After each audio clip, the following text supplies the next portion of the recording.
Welcome back, friends, to my playthrough of Mass Effect 1 Legendary Edition. In the last episode, we started doing some assignments again, and we finished 2 in the Maroon Sea cluster, and we still have one more, I believe, checking out the derelict spaceship. Is it derelict? I'm not quite sure, but yeah, we found a starship. Starship, it's rather interchangeable, I think, in one of the systems in the Maroon Sea cluster, and that's how we are going to begin this episode. And after that, we will still have a couple of assignments left to do, one in the Hades Gamma cluster and the other is in the Armstrong Nebula, if I remember correctly. And yeah, it's been a while since the last episode, and I'll try to make up the number of videos so that it lines up to the number of days we've been playing this game. But yeah, that's about it for the last episode. And in between the episodes, I also updated our equipment, and you'll see quite a noticeable change.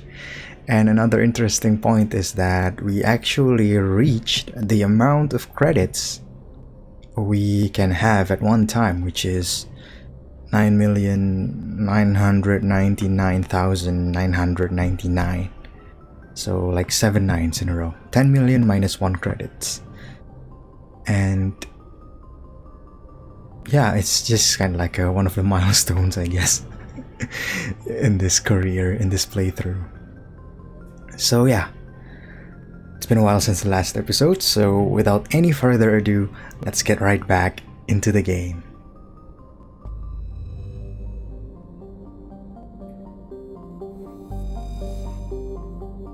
Oh yeah, updating the equipment and selling some, buying some, brought us back to the Citadel in between episodes. And yeah, I actually bought something from the stores. I bought armors for Garrus and Rex, if I remember correctly. They are actually better than the armors I got in my equipment, and at this point, now that we reached max credits, we have some credits to spare, so why not, I think. And I believe I also bought the last grenade and Medigel upgrades, so we got the maximum amount we can have, I think, which is 10. And now we are going back to the Maroon Sea cluster. I believe it's this system.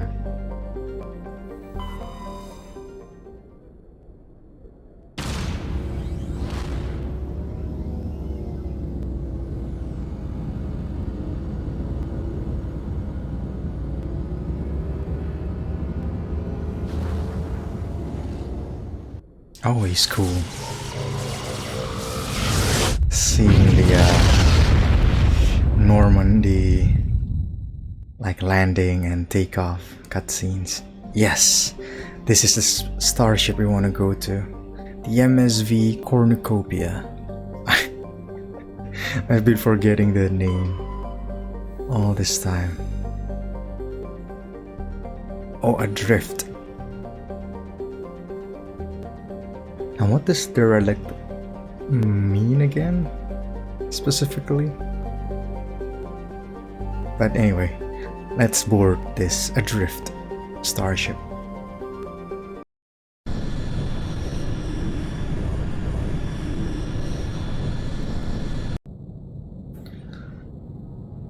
We went with Caden and Ashley last time, right?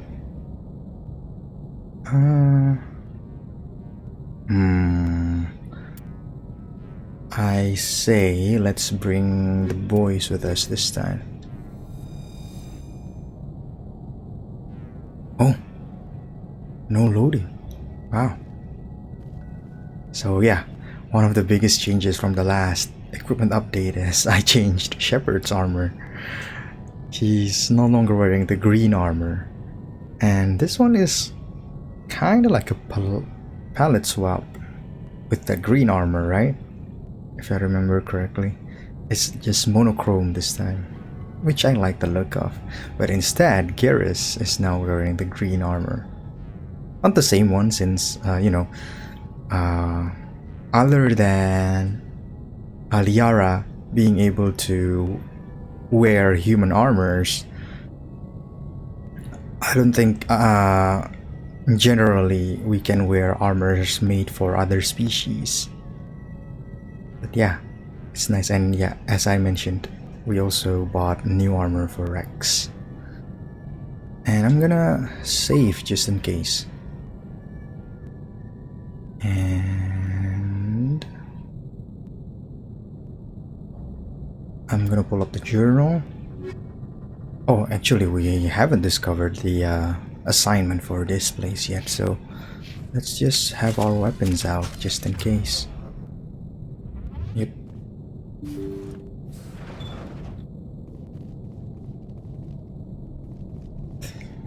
It's been a while, guys, since I last played this. I'm happy to be back.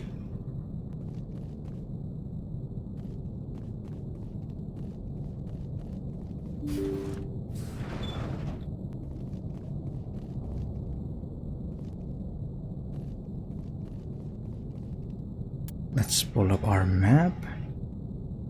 We're not seeing enemies, but our objective is the cockpit, apparently. Oh, this is quite different.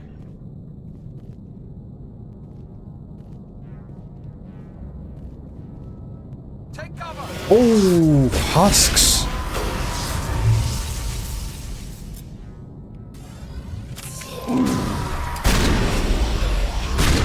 Garrus, get back here. Now I'm ready. Oh, okay. They caught me off guard, guys. Okay.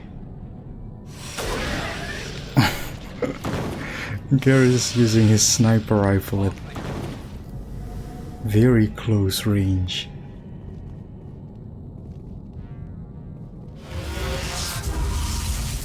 Maybe warp from Rex? Oh, here, and then overload from Garrus.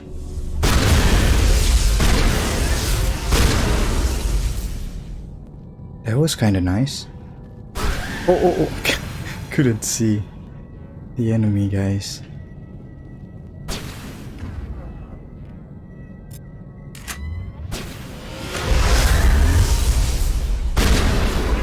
That was kinda nice. Oh, we were flanked. Oh. Man, our party members are so good. It's kind of confusing to me now, the layout of this place. Oh, sorry for turning the camera around.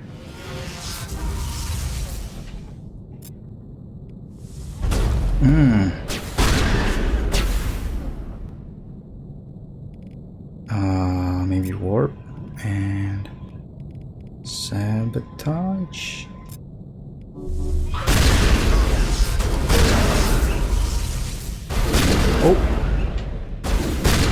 Oh, I missed them. Even though they're so close.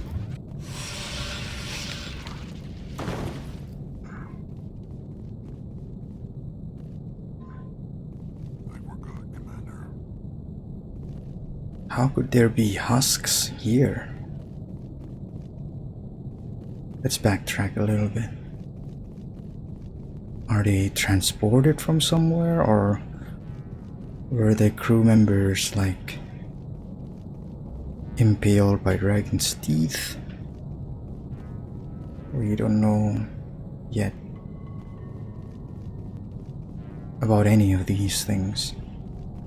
Enemy sighted. Ooh! Wow.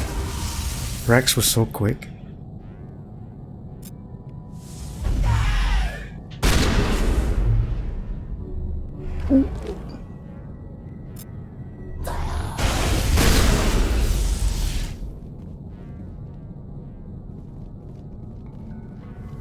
Oh, we got lots of them. We got lots of them.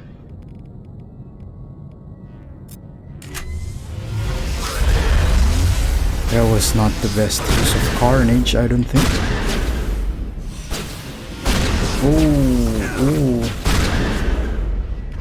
Oh, sorry, I meant to do this. So this part is completely closed off from the other one. I doubt this works, but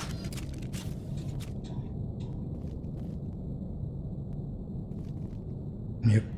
I mean, it worked, but there was nothing to loot. Okay. Oh, maybe we can go from here.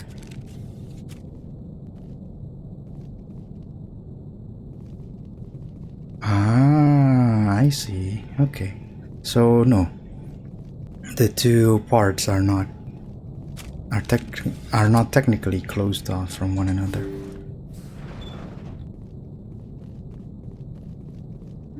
Okay. Yep. We found a dragon's teeth. Why would they have them in their ship? Like, did the Geth attack and they set up the dragon's teeth? That's more likely, I guess. They can also unknowingly get the dragon's teeth on board from some other planet, thinking they're, I don't know, antennas or something. I can see that happening.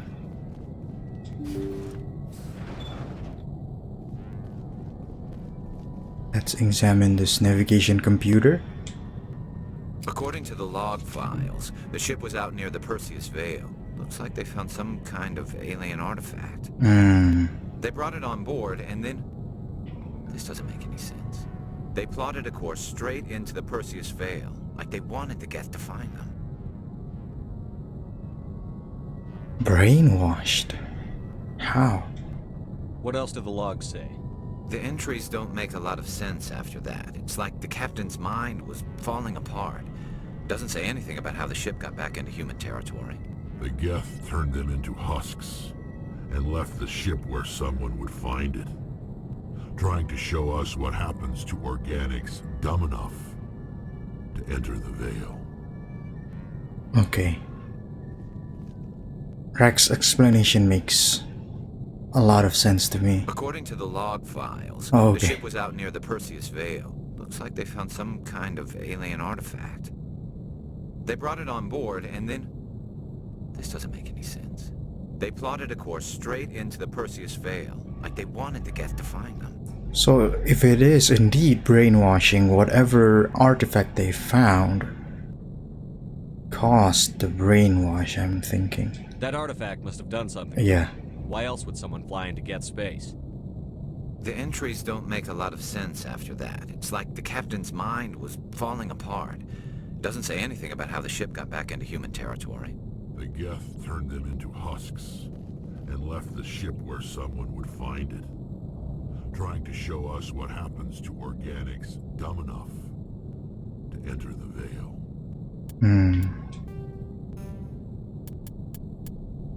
This was the assignment. UNC derelict freighter. The Cornucopia was exploring a region of space bordering the Perseus Veil when the crew discovered a strange alien artifact somehow connected to the Geth. They appear to have been brainwashed, then transformed into husks and sent back into human space, either as a trap or a grim warning. There was only one task, saying it's complete. Okay, I believe you're done here, boys. Let's double check that we're not missing anything. I don't think we are, so we can leave now.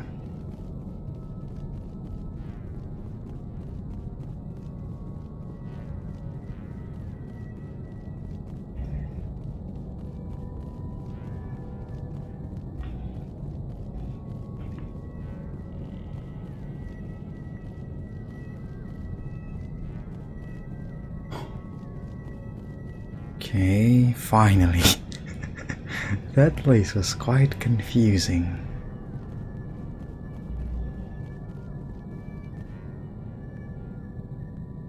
We're not missing anything here, are we? Okay. Let's go back to the Normandy for now.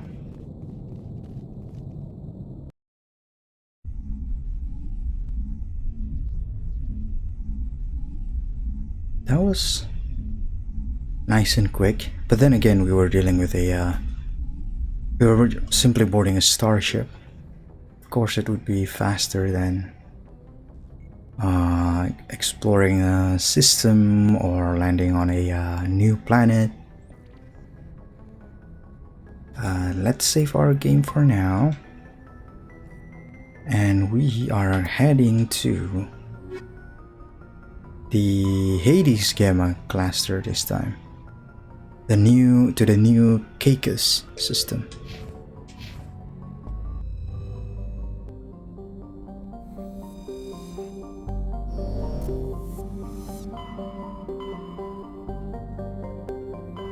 HADES Gamma, where is it? This one, okay.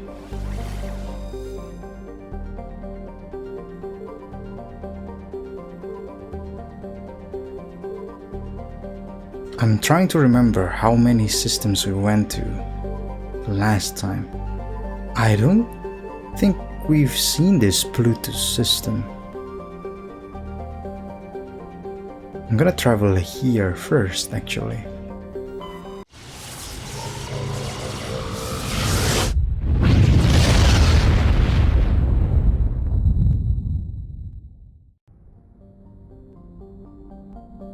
Yeah. These planet names sounds new to me. Okay, let's explore this this system first then. We first travel to the planet Mingito. Mingito?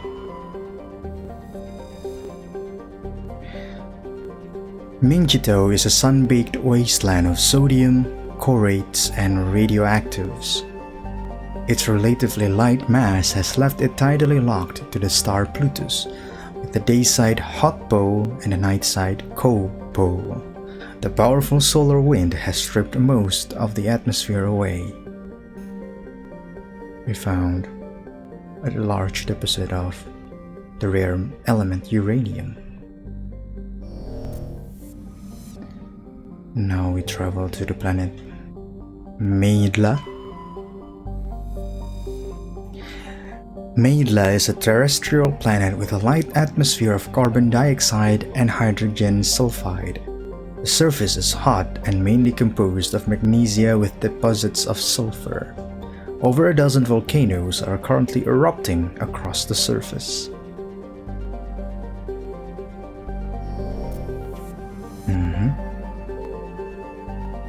Now we travel to the planet Clocrolis. Clocrolis is a modest rock planet roughly the size of Mars. It has a thin atmosphere of carbon dioxide and ethane. Its scorching hot surface is mainly composed of silicate rock with deposits of aluminum and other light metals. Clocrolis has a very weak magnetic field.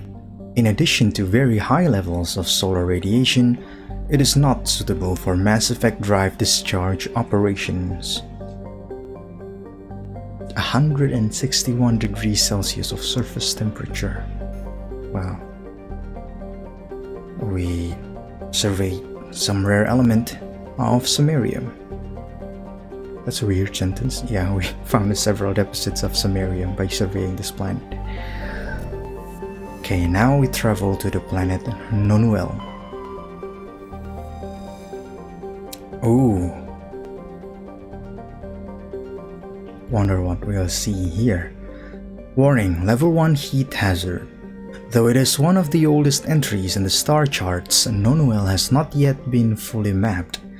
It is the largest body in the asteroid belt of the blue star Plutus, not only large enough to maintain a spherical shape, but also massive enough to retain the noxious carbon and sulfur dioxides venting from its many volcanoes as an atmosphere.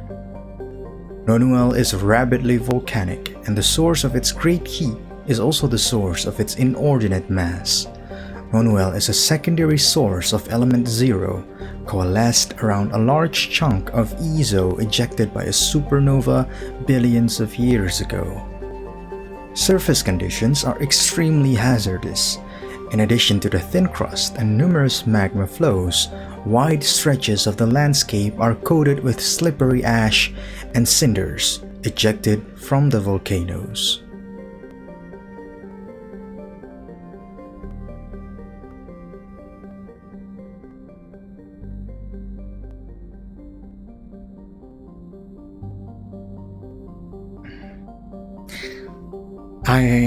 Again, as I said before, I'm having a hard time wrapping my head around planets further from its star being colder than some of the ones closer to the star. But now that I put some more thought into it, maybe it has something to do with the atmosphere or something like that, right? If the planet is further from the star, having a thicker atmosphere, I guess, would help some with the surface temperature. Wait, I was being a complete dum-dum. I got it mixed. Never mind. Of course, if the planet is further from its star, it would be colder than its neighbors who are nearer to the star. Never mind. Never mind. Oh my god, I'm being stupid. I vaguely remember us seeing such anomalies though. Like planets. I'm gonna be correct this time. I think in our exploration we have seen one or two planets closer to its star being like colder than the ones further. Like I am at the very least I remember saying something about this, but maybe at that time I was also confusing it.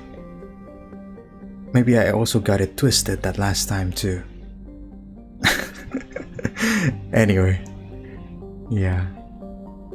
Now that I think about it, I guess the atmosphere thickness would help, but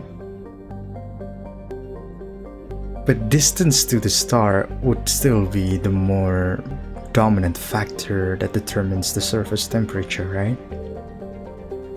Anyway, I've had quite enough of just revealing how dumb I am.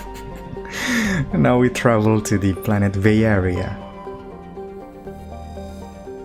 Vearia is a huge hydrogen-helium gas giant with traces of methane in its atmosphere. And we cannot survey the planet, so... yeah, I think we're gonna move to the Caspian system now. We'll explore the system. We'll take care of the assignment, and then if we still have time for this episode, we'll land on Nonuel and see just what is going on. Well, on that planet. Not Caspian system, that's where we were. I'm sorry. We're traveling to the Cacus system now.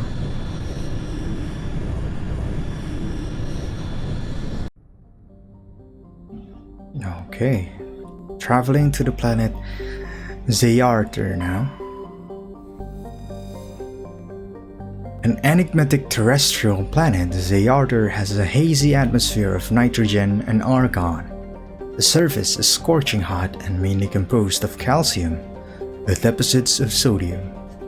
3 times in the last century, ships stopping to discharge at Treyarmus have reported geometric patterns of lights on the dark side of Zayarter. Attempts at closer investigation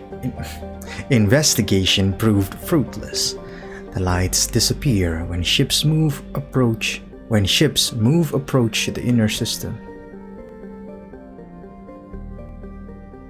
That last sentence sounds kind of weird. Should be like when ships approach the inner system, or like when ships move towards the inner system, right? Anyway, let's survey the planet, and we surveyed some heavy metal of Mercury. Now we travel to the planet. This is our destination. Planet Chohei. Pretty. Kinda looks like Earth, with how blue the planet is. Chohei is a terrestrial planet whose surface is mainly composed of aluminum, with numerous deposits of calcium. Though it has enough mass to retain a dense atmosphere, Chohei is nearly a vacuum. This lack of atmosphere allows a moderate average temperature, but the differences between day and night are extreme. The surface of Chohei's sunward-facing side is usually covered by a haze of volatiles, mainly water vapor and carbon dioxide, which return to the ground as frost over the course of the long, cold night. The Surta Foundation has established a research outpost on Chohei to investigate the native subterranean life of Chohei, which shows incredible resilience to extremes of heat and cold. Which would make sense, yes. Oh, look at that! Look at the atmospheric pressure, surface temperature, and surface gravity. And it's very Earth-like. Well, maybe not the surface temperature, but interesting. Okay, let's travel to the other planets first, as we usually do. We'll travel to the planet Zamari now. This planet kind of looks like our moon. Zamari is a small, airless crater terrestrial, a lifeless rock quite similar to Luna. Yeah, exactly. Its frozen surface is mainly composed of silicates, though one hemisphere has several seas of dark basaltic rock. We cannot survey the planet, but interesting how Chohei and Zamari is in some ways parallels to Earth and Luna.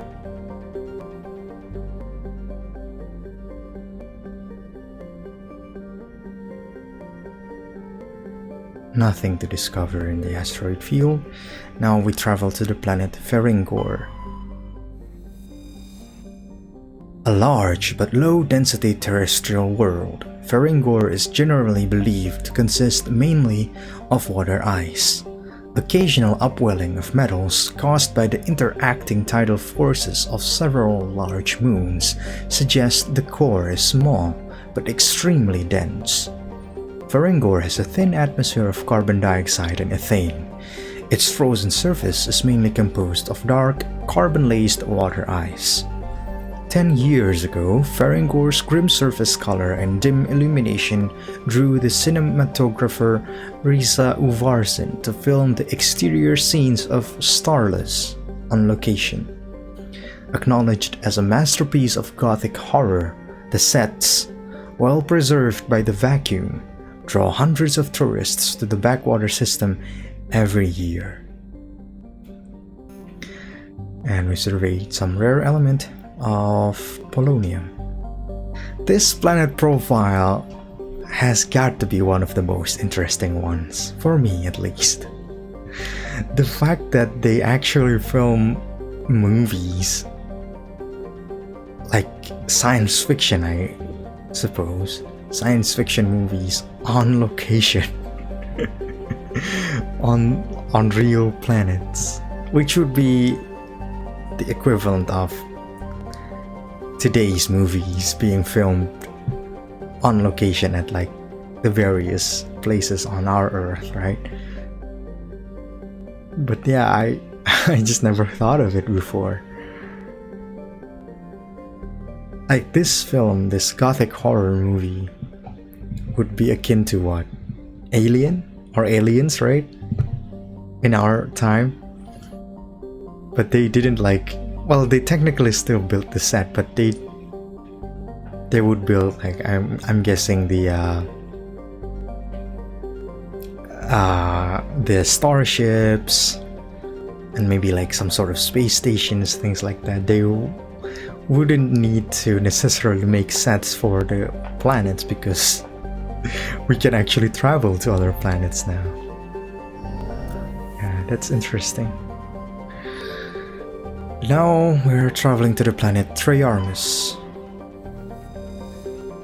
Triarmus is a hydrogen-helium gas giant with a powerful magnetic field, making it a popular discharge site for freighters working the Anansi Ishtar shipping route. It is popular enough, in fact, that Korean ships can often be found loitering in orbit, selling the freighter crews cheap refreshments, salvage, and odd craftworks assembled by their children. There are no ships in orbit at present, however. That's a bummer.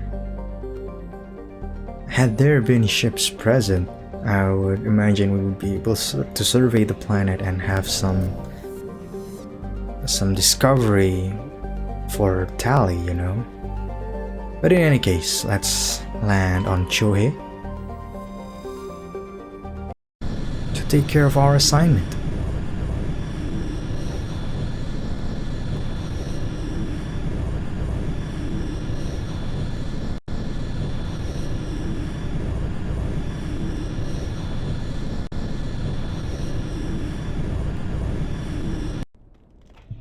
I'm gonna bring the boys again because that last assignment was quite short.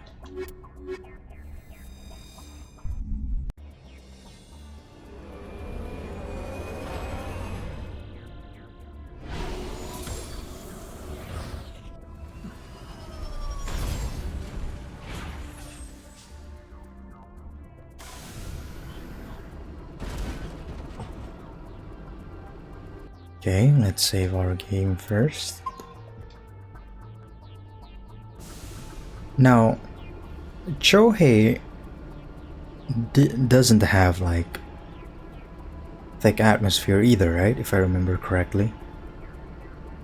I know we've only read the planet profile like minutes ago, but I have a bad short-term memory, so what can I say? But yeah, I assuming we remembered correctly, I found it interesting that when we made our landing approach with the Normandy and dropped the Mako, we could see the stars clearly, which would make sense because there isn't that thick of an atmosphere on this planet. Okay, let's pull up our map for now and let's decide where we should go. So we have this science base as our main destination on this planet, and we always move clockwise from it, so I'm gonna go here first. And before we proceed, let's read the assignment summary again. Biotic fanatics have taken over a medical station and drugged innocent researchers to serve as human shields. You must eliminate the biotics while minimizing innocent casualties. Get to the medical base on Chohei, located in the Cacus system of the Hades Gamma cluster, and eliminate the biotics while avoiding civilian casualties. Okay.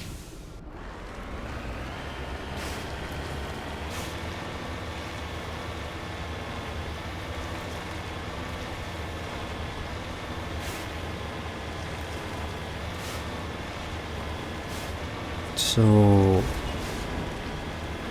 I'm guessing all of this white dust, dust I think, on the ground is aluminum.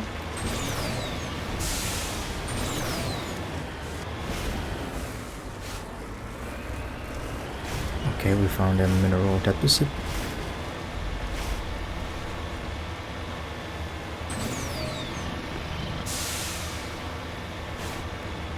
This planet is very reminiscent of Hoth, right?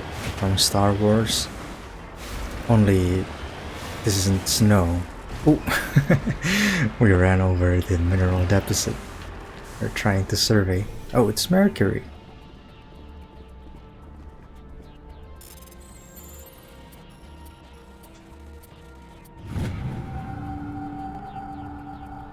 Okay. We surveyed a heavy metal of mercury, of course.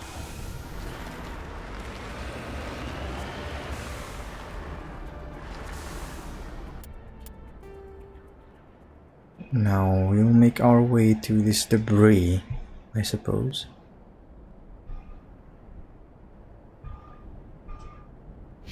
But I think I saw another mark, right? Which may be this one. I don't think this one ahead of us is... Okay, see? Whenever we have a large flat area, this usually happens. Wow, the treasure mall anticipated my movements very well. Oh!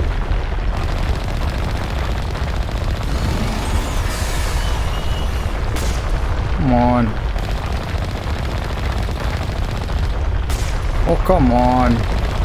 It's been a while. Okay.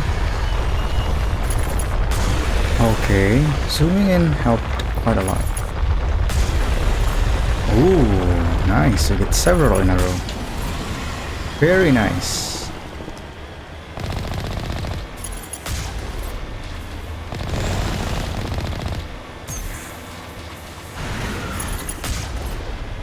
Ooh. Ooh.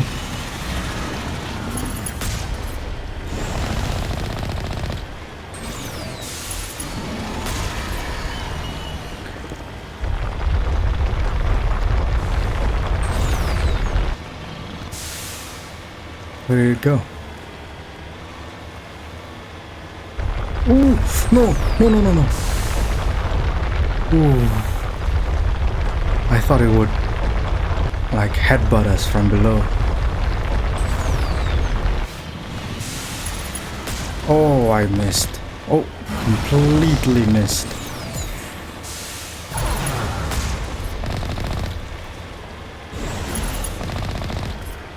Oh. Hey.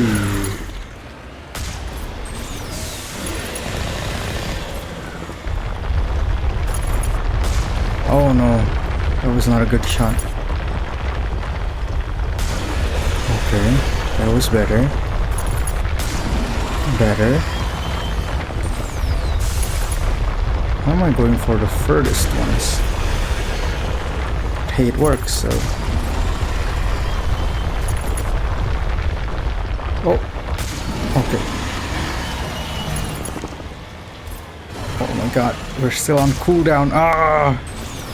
And I missed. Oh!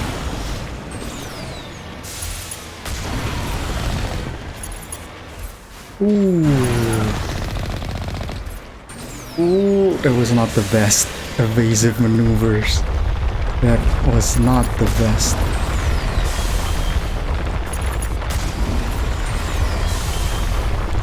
Does the Mako reload faster if we hit? That would be an interesting mechanic.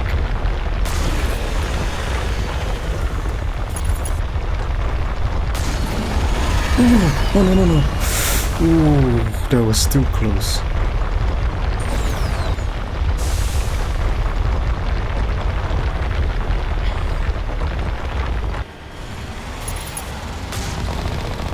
Come on.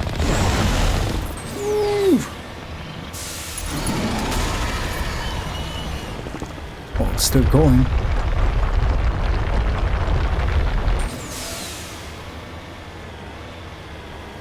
Where is it now?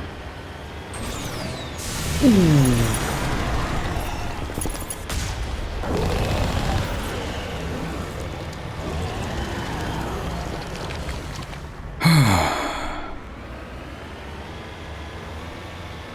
Okay. Well, that was that point of interest. I am still very much like paranoid of that. What would you call it? Like burrowing strike from underneath, from the treasure mall. So far we've only have that happened once, I think, right? Back on Edoras. Or maybe that we had that happened one other time. Moving out. On a planet I already forget the name of. But yeah, the point being, even though we only had that happen once or twice so far, I'm still very much afraid of that move. Because it killed us outright the first time it happened. And again, I'm not sure, but I feel like there's some levels to the treasure maw comes in like different levels and stuff, I feel. Like the ones we fought recently are tankier, I think. And I don't think we have the capabilities to upgrade the Mako. But just goes to show how powerful the Mako is, I guess. You can still manage without it having any sort of upgrades. We've got some enemies here.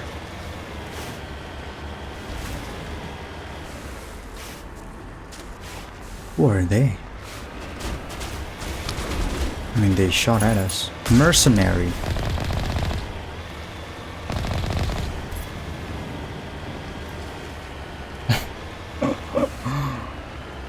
It's one of our victims. Mercenary? Oh, they must have come looking for this probe. Let's examine this corpse. This person must have died while attempting to salvage a crashed satellite. Oh. Wait, so maybe the mercenary was trying to save this person?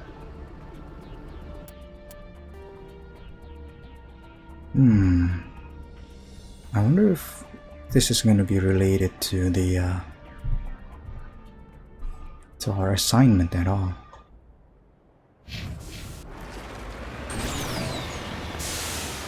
Oh.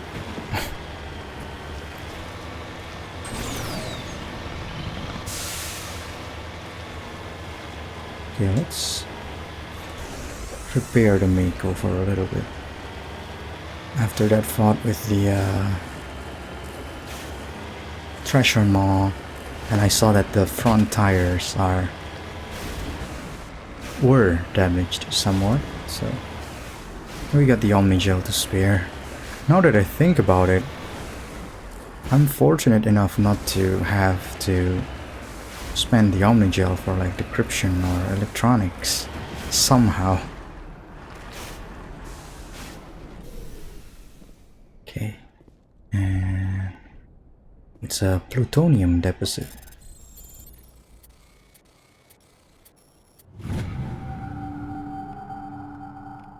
Okay.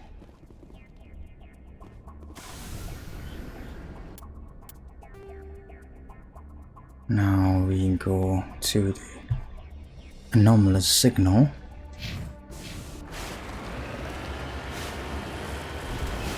Oh.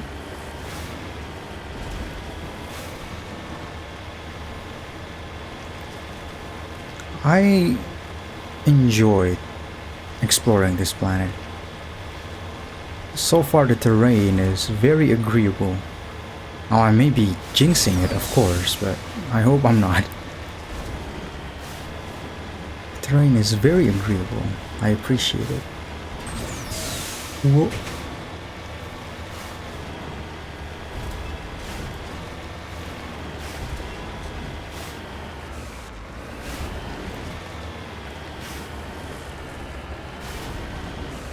Oh.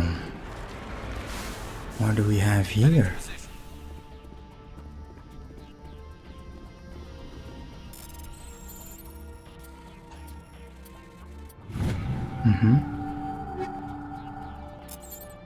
Matriarch's writings recovered. While sifting through this pile of debris, you discovered another of Matriarch Dilinaga's writings. It's in bad shape, but most of it is still intact.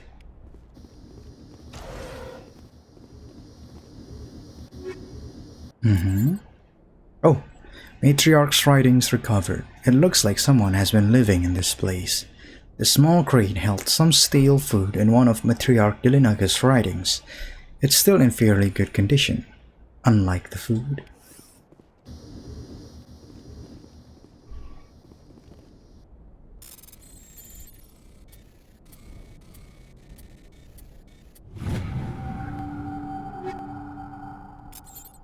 Matriarch's writings recovered. It's not clear who owns this container, but you discovered one of Matriarch Dilinaga's writings inside.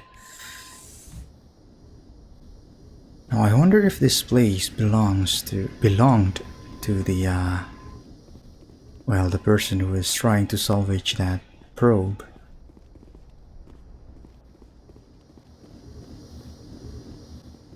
Let's deactivate this transmitter tower. Close the transmitter, your comms pick up a recording of a wistful string quartet. You power the system down. Whoever lived here, they haven't been back for some time. The crates are covered with Chohei's chalky dust, and the status lights of the shack indicate its atmosphere ran out long ago.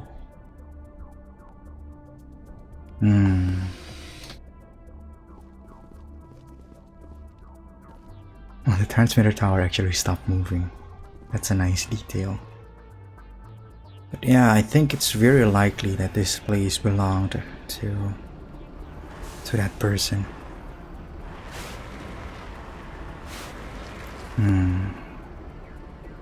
That's unfortunate for them. But yeah, let's move to our main objective now.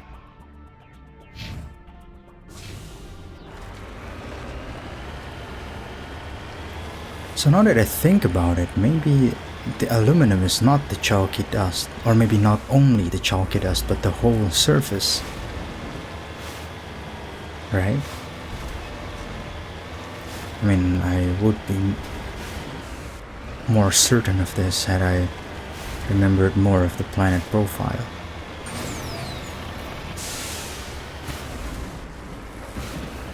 And of course, me forgetting all these details is more like because of me, you know. I think the planet profiles, they put effort into it, you know. It's not that they are boring, it's just I can't remember these things well enough.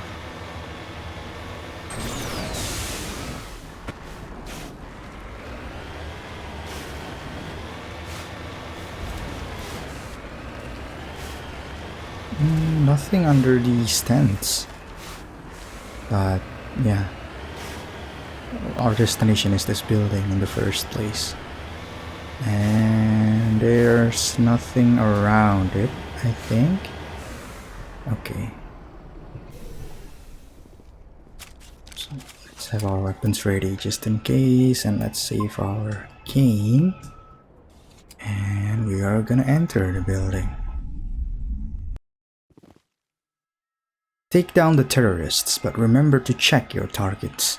The civilians are so addled by the drug, they'll wander right into the middle of a firefight. Now I wonder what this means in terms of using powers, because some of them are AoE, right? I wonder if this is a guns only situation then. And even then we can still, like, you know, miss our shots and hit people we don't intend to.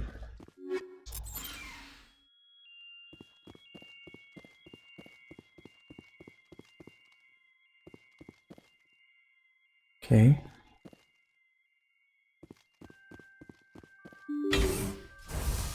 We need to be patient, I think, and kite them one by one or something like that.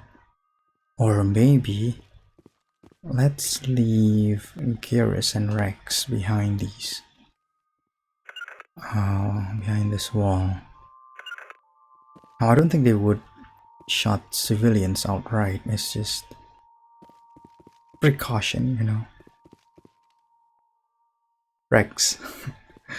It's okay. I think I got it taken care of. Just stand here for now. Uh-huh.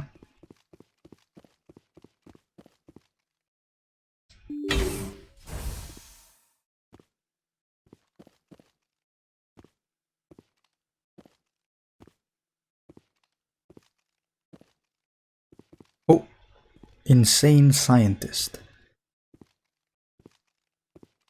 Let me talk to him. You must Oh.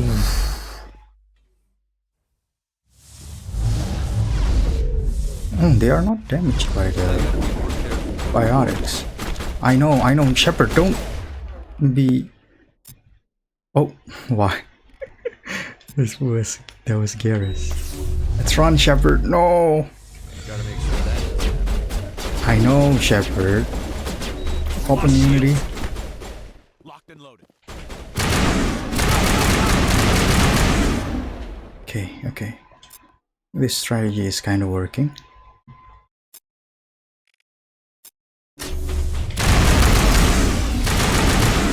Nice. Oof. Won't get me next time. Shepard has never been this chatty before.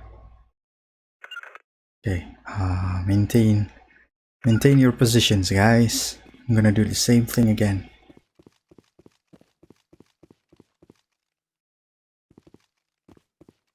Oh.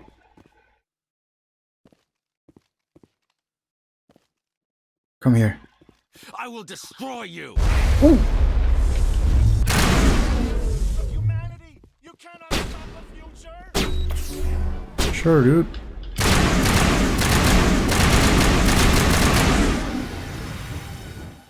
Okay. Researchers killed? So we failed the mission? I hope not, man. We didn't shoot at them at all. I mean, of course we could have done better with the leader, but... Wait, don't tell me that was the only researcher. No, that was not the only researcher. Wait, Shepard, run! Run, my dude. Why aren't they chasing us? I'm on it. Why aren't they chasing us?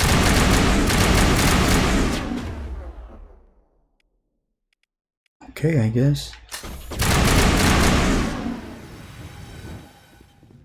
Not that I don't trust Garrus and Rex, it's just... You've cleared the facility. Civilian losses were tolerable. Evolution of humanity, huh? Those biotics didn't seem that different from the other scum you deal with.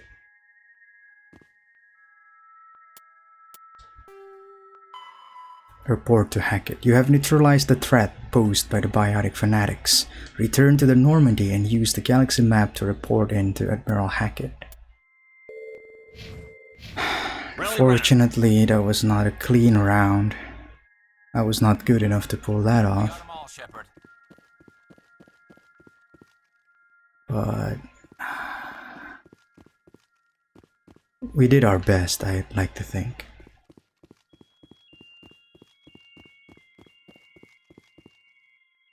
Let's talk with some of them.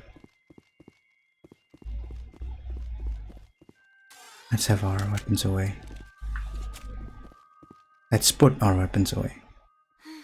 When I smile, the walls chime. I'm making so much music. Can you feel me growing? I'm gonna bring it all! Can you feel me growing? I'm gonna bring it all!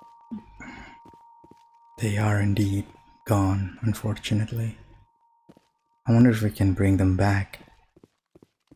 I hope we can.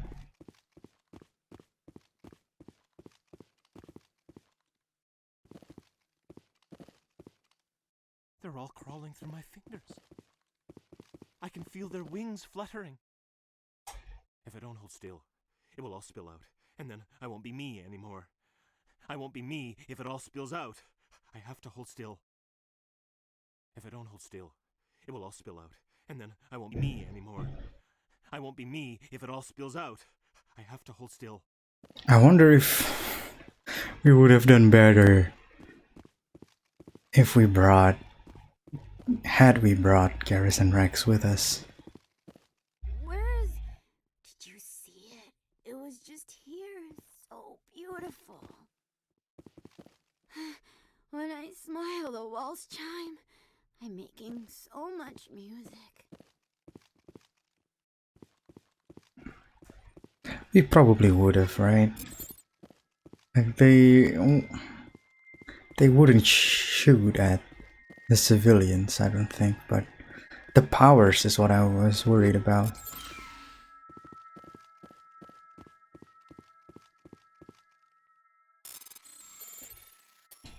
But it is more realistic though that we couldn't, you know, save everybody.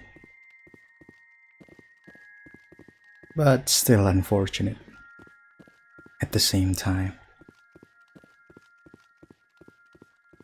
So there were 4 scientists and we lost 1, unfortunately.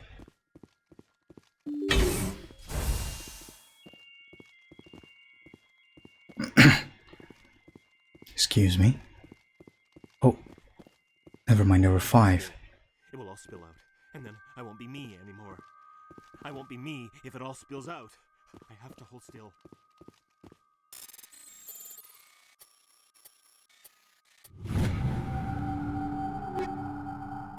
Mm-hmm.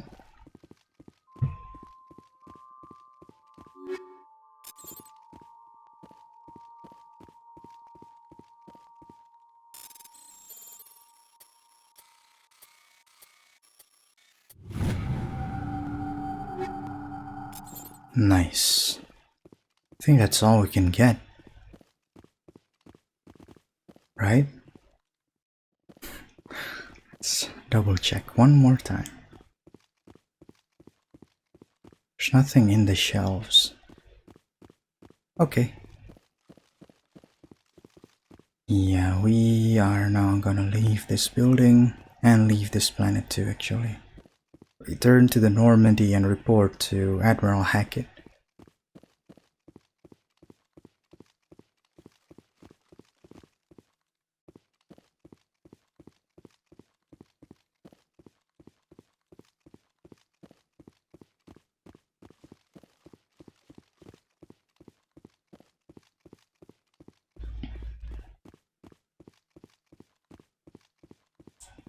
Okay.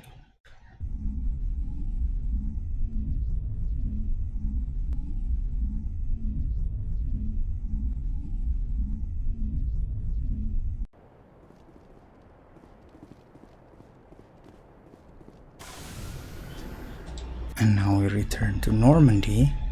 We are nearing the 1 hour mark, but I think we can travel to Pluto's system and land on that planet. Noel or something like that, the name of the planet. Okay, let's save our game first though. Message coming in. Patching it through. Good work, Commander. You took down the biotics with minimal collateral damage. I killed innocent people today, Admiral. The biotics set it up, but I pulled the trigger.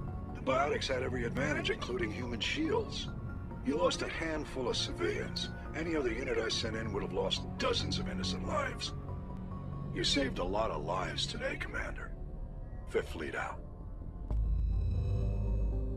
That was not exactly what I was trying to say. I don't think it was Shepard's fault. Maybe it is. It's just he didn't pull the trigger on that scientist that unfortunately got killed. Right? In any case, that was very nice of Admiral Hackett to say that. Noel, that's the name of the planet. Okay, let's land here.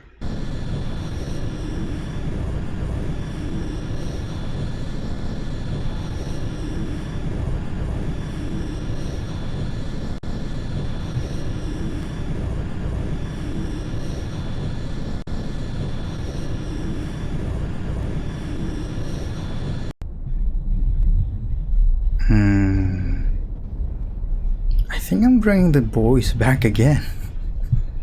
Because last time I just put them outside the room and they did help. It's just... yeah, I want to see more of them.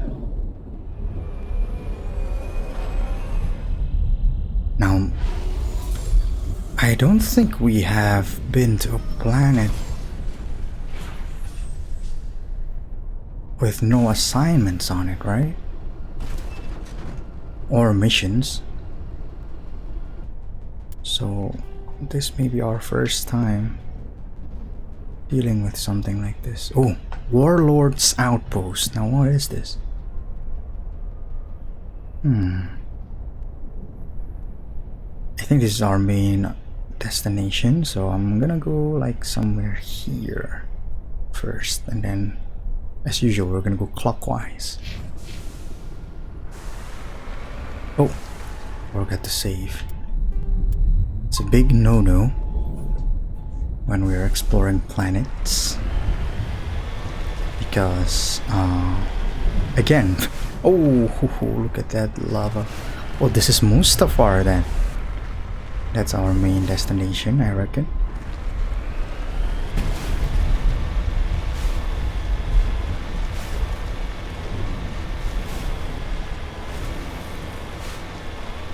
I watched Kyle Hill play this game on YouTube. I think it's a clip from one of his streams or something like that.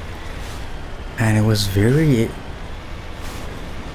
very interesting playthrough, I think, because, well, basically he played this game as a medium to talk about science, and apparently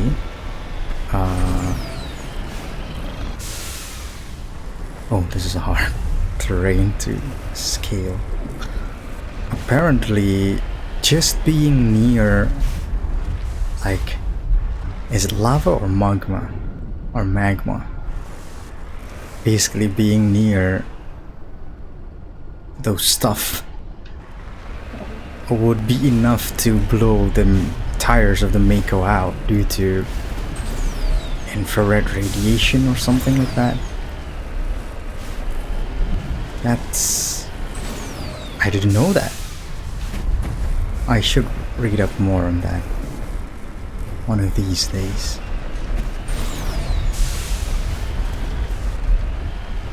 Okay, I think this is the way to go, guys. Get to our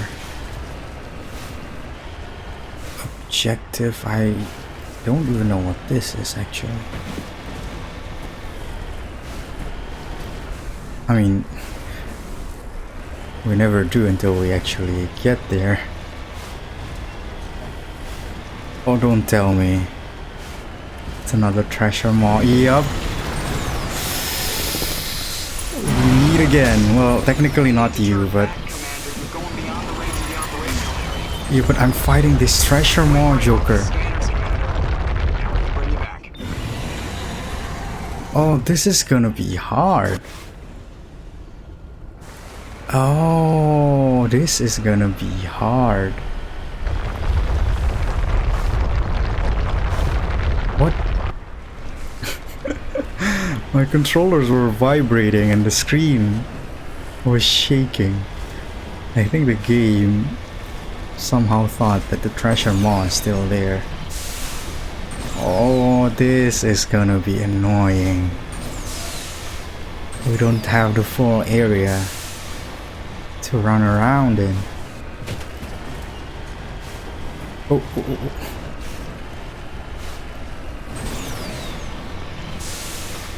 Maybe we could have stayed on the high ground, because I don't think a treasure maw can climb up the hill or something like that, right?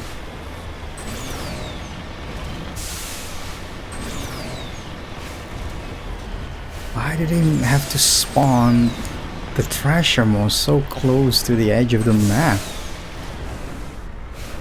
Ah, we can fight from here, I think.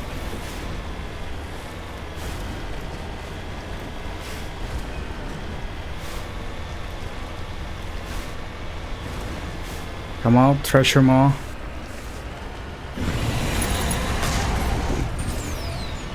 Maybe we can take cover behind. Ooh, yeah. Oh, this is interesting.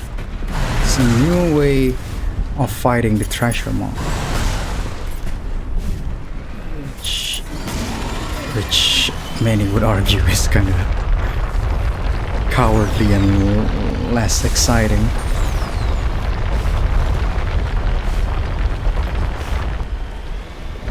But if it works, it works. What can I say?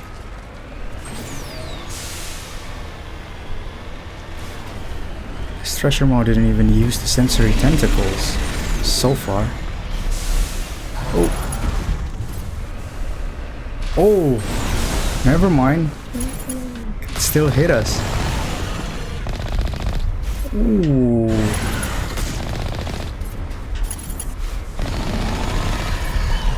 Oh, we're almost there, kinda. Again, be careful of the burrowing strike.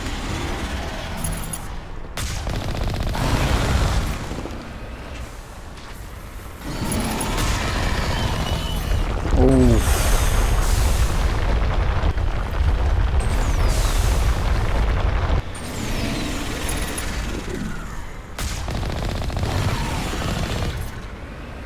Okay.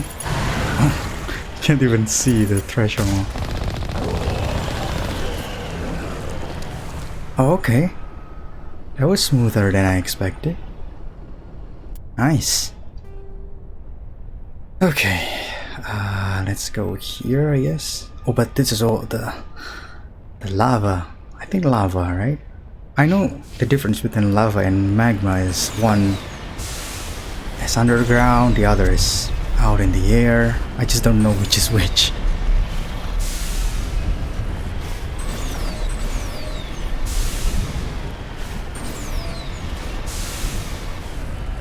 Okay, glad that was taken care of.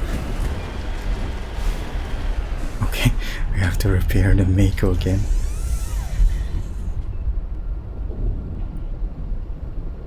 Glad we have the Omnigel to spare.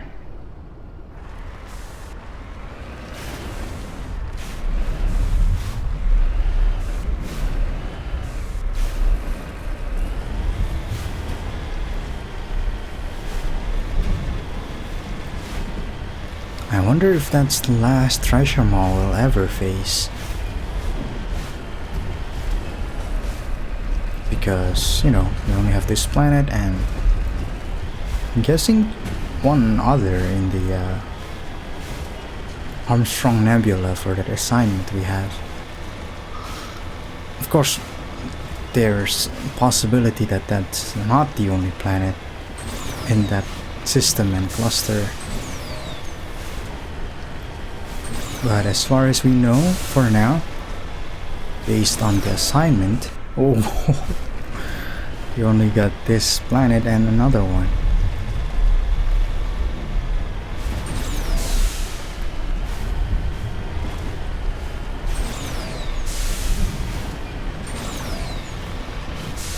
Okay, pretty sure that's where we need to go.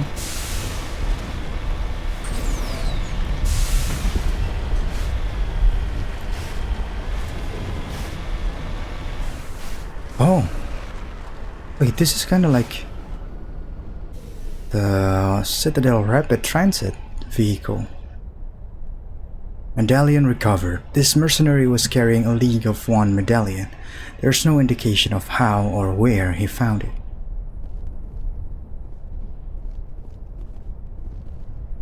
Judging by the footprints in the ash, the two mercenaries were facing each other over the crate when they died. Both suffered single gunshot wounds and have a rifle close beside them. Matriarch's writings recovered. Prying open the crate, you discover a carefully wrapped, handwritten copy of one of Matriarch Delenaga's treatises. It is unlikely she penned it herself, but the flowing brushwork and intricate watercolor illustrations clearly show the hand of a master scribe.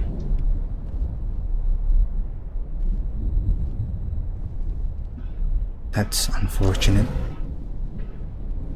that they ended up dying over the crate. I wonder how they plan to leave with this. I actually don't know the name of the vehicle. Sky car? Yeah, can one use this kind of vehicle to go out to orbit? I actually don't know. Oh, look at the hazard levels rising up. I didn't notice that. Okay, let's go to this debris now.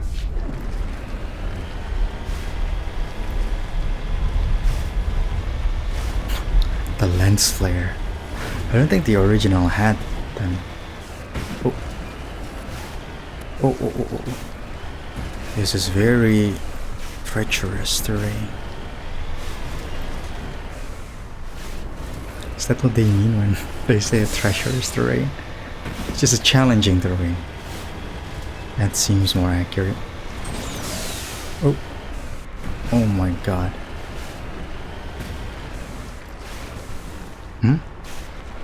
Oh. We passed it, sorry.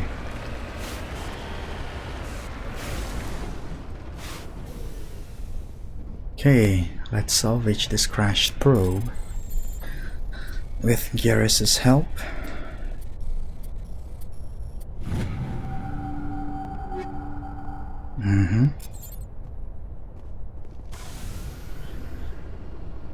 I think we reached like the peak in terms of equipment levels. I think it's like 9 or 10, right? So I'm kinda,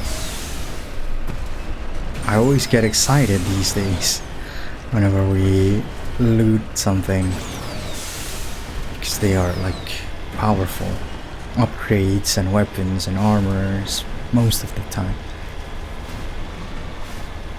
Like endgame level stuff, you know? If my understanding is correct, that is.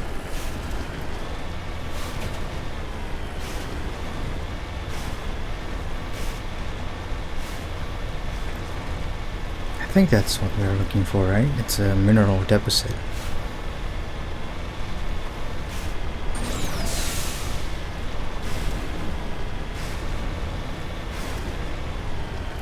There are quite a lot of stuff that's technically outside of the map in this planet. Oh my god! Scratch that! That was not the last treasure mall we faced. Multiple treasure malls on one planet. Amazing.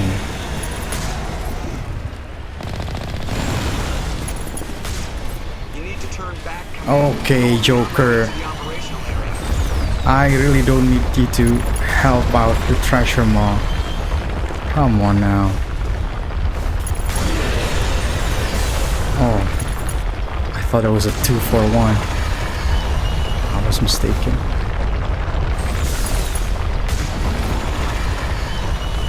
Oh, that other tentacle is way over there. I know, Joker. Just be silent for a little bit. Can't you see I'm fighting the treasure mall? Come on, man.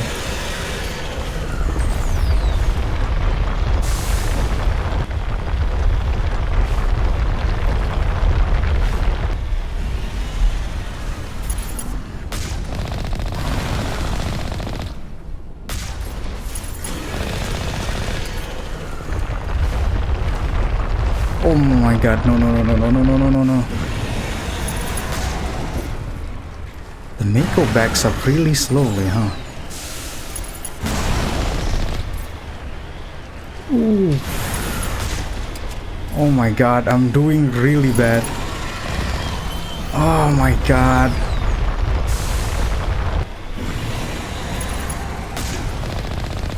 Come on, come on. What? Nope. We got all of that. We got all of that, I think. We got all of that spray. Joker, I swear to God. Come on, man. Wait, what? Come on.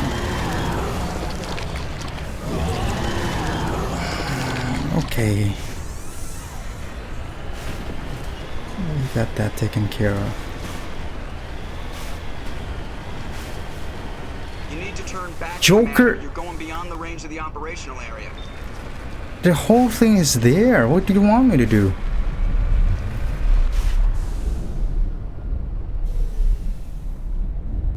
Okay, I thought we cannot leave the Mako when we're out of bounds.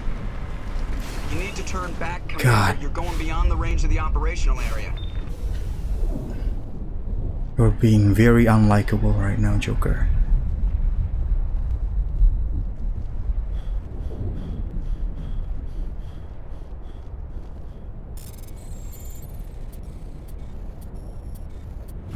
I know it's the planet being difficult, but come on, man. No need to exacerbate the situation.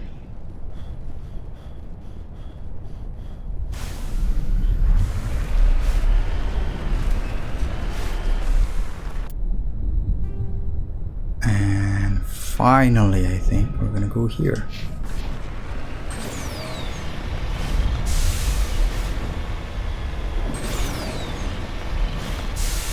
But if nothing else, I think those two incidents make this planet more memorable.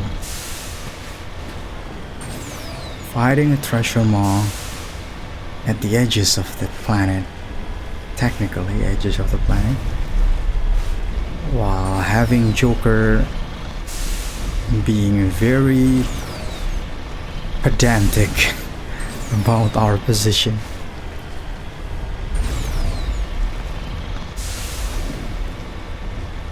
We got a deposit here.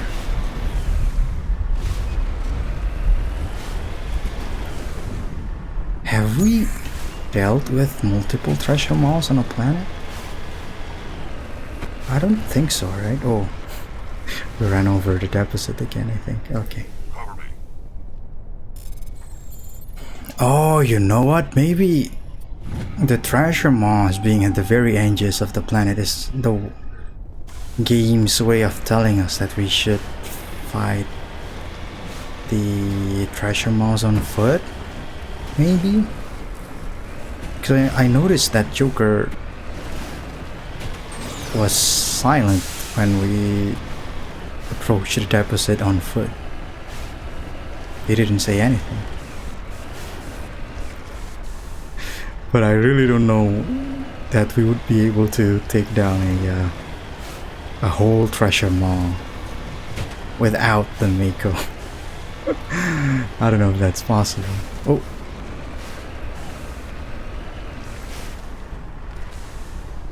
I mean, of course, a better player would be able to do that.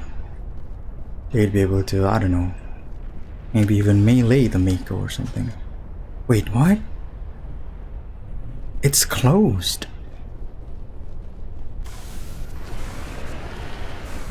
This is weird. We traveled all this way and it's closed? Do we have to do something else first?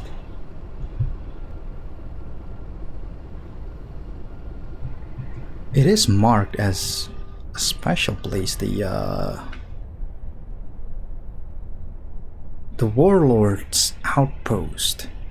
We have to do something else to unlock it?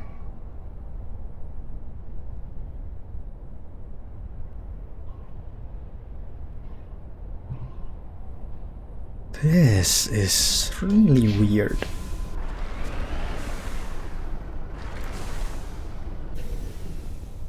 Let's try it again one more time. Yeah. No. There's no interaction with this.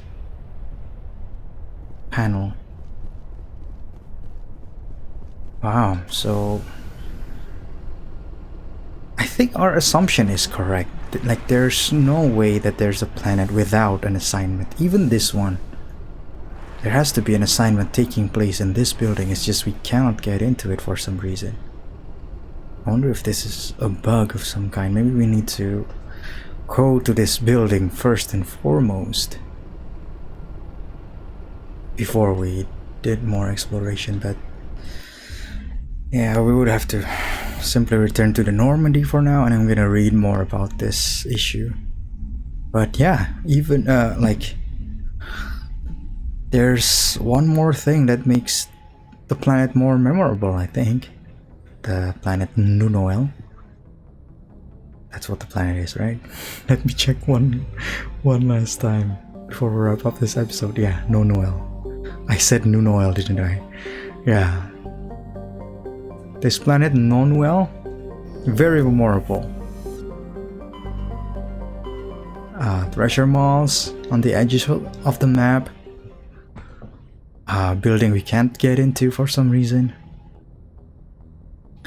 But yeah, that would be it for this episode. So we took care of assignments in the Maroon Sea, the one on the MSV Cornucopia. See, now I remember. And then we traveled to the 2 new systems in the HADES Gamma cluster, the Plutus system and the Cacus system. We had an assignment in the Cacus system, took care of it, and then we went to the planet Nonwell. In the Plutus system we explored the whole planet, but we cannot get into the building in which an assignment would have taken place. Now that I'm thinking about it, we got the planet Plutus and Cacus showing up in the Hades Gamma. And then the planet Cacus, the mission there was that we need to take care of biotic outlaws without hitting any civilians, if at all possible, which we failed. One of the scientists got killed, unfortunately. That's a very Paragon assignment, right? And then we got the Plutus system with Nonwell. Is that where the Renegade assignment takes place? Because I vaguely remember there being assignments that we can only do based on the Paragon and Renegade bar, and clearly we went Paragon this time, and I think we need to fill, I don't know, like 80%, 90%. I don't think we needed to fill like 100% of the bar, but clearly we are lacking the Renegade points to unlock the Renegade assignment, assuming I remember things correctly.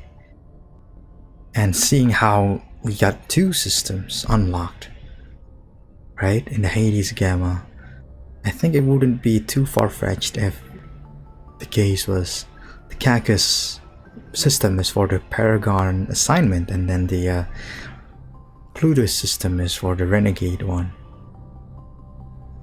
And yeah, we get a little bit because yeah, once we maxed out our Paragon bar, we can explore the Renegade bar now. But yeah, that may be it. I need to read up on the wiki to make sure of it. But yeah, that would be it for this episode, and in the next one we are gonna do, we finished another collection assignments rather. It's gotta be one about the Matriarch Deninaga's writings, I bet. Yep. Oh, maybe not, I'm not sure. But in any case, we only got one more collection assignment, which is regarding the Solarian League of One. And yeah, on the next episode, we're gonna go take care of this assignment. We're gonna head to the Armstrong Nebula and yeah, possibly travel to more planets if the cluster turns out to have more systems in it. But if that's not the case, then maybe we'll be able to, after we take care of the Geth activities, if we have some more time within the episode, we can start doing the DLC, I think. The Bring Down the Sky DLC. That's taking place in... what is that place called? The asteroid X57 in the Exodus cluster. So yeah, we're gonna head to the Armstrong Nebula, which I don't quite know where it is, to be honest. Oh, here. We're gonna head there in the next episode, and if we took care of the assignments within an hour, we'll make our way to the Exodus cluster as well for the Bring Down the Sky DLC. So that would be it for this episode. Thank you, as always, for watching all the way through to the end of this video. And I'm very much looking forward to seeing you on the next one. So, goodbye for now. And I hope you have the greatest day. See ya!